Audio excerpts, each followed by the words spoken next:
За би өглөө нөгөө сэтгэл зүйн гэр бүлийн сэтгэл зүйн зөвлөгөө гэдэг нэг групп дээрс нэг эмэгтэйгийн постыг уншлаа л да. Тэгээд өөрийнхөө бодож байгаа юмыг хэлмээр санагдаа тэр эмэгтэйд. Тэр эмэгтэй болохоор ингэж хэлсэн байна л да. Нөхөр нь ингээд арх ухаар айгу хэцүү ааштай шүн унтуулдаггүй. Тэгээд ингээд хардас сэрдээ. Тэгээд нөгөө аяг тавгаа шидэд айсандаа болоод хүүхдэд аваад цогтаадаг. Тэгээд нөгөө өөр газар хонж өмждөг. Тэгээд нөгөө болоогүй нөгөө нөхөр нь тоглоод мөнгө алдчихаараа бас гурацдаг гэж байгаа байхгүй юу. За одоо би яах вэ? Энэ хүн ер нь их өөрчлөгдөд байна гэхээр ер нь бол уучлаараа тэр эмэгтэйд бас хэлмээр юм зөндөө байгаа байхгүй юу. Нэгдүгээрт нь та бол архины хамааралтай хүнтэй буюу мөн нарцист хүнтэй амьдарч байна гэдгийг ойлгох хэрэгтэй.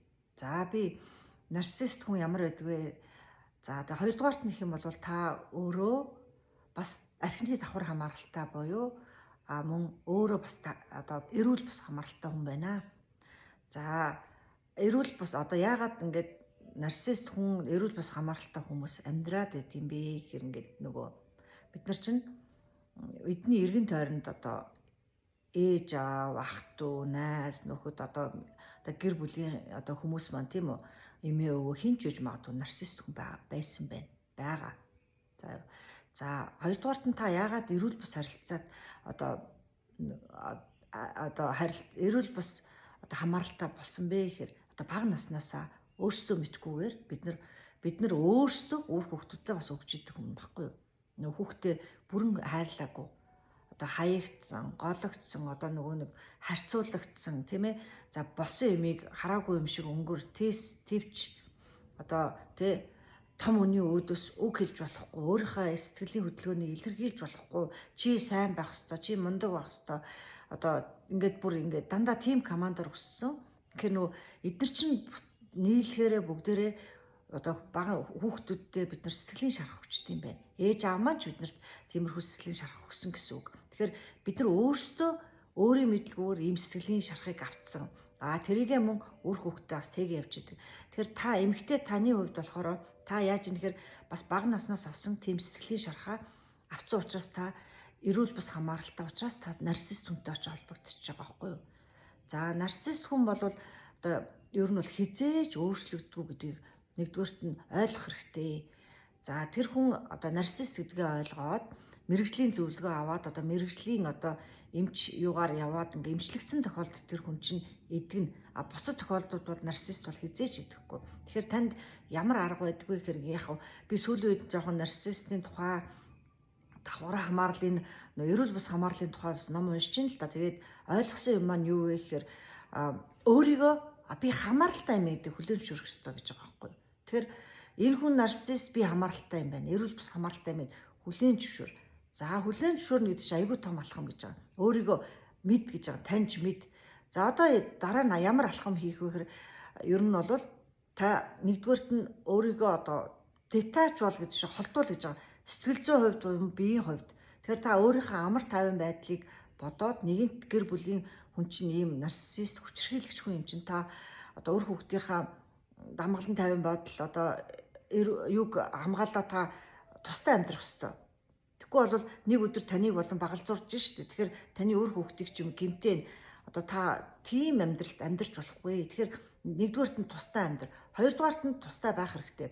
Хоёрдугаарт нь нэгэнт би өөрийгөө эрүүл бус хамааралтай гэж ойлгоцсон байгаа штэ. Тэгэнгүүт өөрийгөө мэрэгжлийн зөвлөгөө авах хэрэгтэй. Мэрэгжлийн зөвлөгөө, мэрэгжлийн сэтгэл зүйч, терапевтүүдээр очиж тэрийг эмчлүүлэх хэрэгтэй байгаа байхгүй. Бага насныхаа шарахыг, бага насныхаа тэр авсан шарахыг өөрийгөө сайн таньж мэдээ тий. Тэр чинь яагаад тэгэхээр та нарцист хүнтэй байна. Та өөрөө хамаарал юм чинь эн чинь бол taker giver гэж ярьж байгаа байхгүй. Нарцист чинь бол авагч, та бол өгөгч. Ерөөсөө насан туршдаа та ингээд бүх юмыг уучладаг, өршөөдөг, бүх юмыг өгдөг, бие сэтгэл бүх юмаа өгдөг. Тэгсэн ч та хизээж эргээ тэр хүнээс сайн сайхан хизээж хүлээж авдаггүй. Яг л та бол эрүүл бус хамааралтай хүн учраас. Тэгэхээр эрүүл бус хамааралтай гэдгийг мэдэх юм бол сэтгэл зүйн зөвлөгөө аваад ингээд дэмжлэгээ хийлэг гэж шүү дээ. Тэгээ эдгэрсний дараа магадгүй танаа хүүхдүүд ирээдүйд шарах нь багасна. Тэгээд таны хувьд шархаа эдгэчээр дараа нь дахиад хүнтэй суухад та ахаад тийм хүнтэй суухгүй байхгүй юу? Монголчууд хүмүүс яагаад дахиад нэг хүнээс салаад дахиад нэг аригчинтай суучдаг гэдэг чинь нөгөө бага наснаас авсан ийм янз бүрийн шархуудаа эдгээгээгүй учраас нөгөө цагаан морьтой ханхуу ирээд эдгэн энэ намайг хайрлна, хамгаална гэсэн ийм фантазаар итгээд ингээд дахиад суучдаг. Нөгөөтгийгөө одоо их сайхан хүн байна. Энэ намайг л одоо хайрлах юм байна. Уртлын аригчнаас илүү энэ илүү юм байна гэдэг. Дахиад нөгөөх нь за аригчин биш юм ахад нөгөө талын нарцисс үнтэй очиж холбогдчихдаг гэсэн үг байхгүй юу. Тэгэхээр өөрийгөө эмчилнэ энэ хажуугаараа та өөртөө одоо гол одоо төлөвлөгөө гаргана. За одоо би яаж амьдрах вэ гэдгийг төлөвлөгөө гаргаад одоо өөрийнхөө амьдрна гэсэн үг байхгүй юу. Тэгэх юм бол та эрүүл саруул одоо өөр хүүхдээ эрүүл саруул орчинд өсгөнөө гэсэн үг. Үгүй бол та тэгэл нөгөө зовлонгийнхаа амьдралаар амьдрал байна хизээш дуусахгүй энэ хизээш дуусахгүй. Тэгэхээр энийг бол ерөнхийдөө детач гэдэг чинь одоо ингээд тусгаарл гэсэн үг юм байлээ. Тэгэхээр тусгаарлаж яж амьдрах юм амьдраад энэ хүн бол өөрчлөгдөхгүй энэ нарциссист хүн бол хизээж өөрчлөгдөхгүй гэдгийг бол бүр хүлээн зөвшөөрөж байгаа байхгүй. Тэгэхээр хүлээн зөвшөөрөөд би энэ одоо зовлон төвчнө гэсэн үг биш байхгүй. Хүлээн зөвшөөрнө гэдэг чинь за би яах вэ гэдэг төлөвлөгөө гаргах хэрэгтэй гэсэн үг байгаа байхгүй. Би өөрөө хамааралтай хүн юм байна.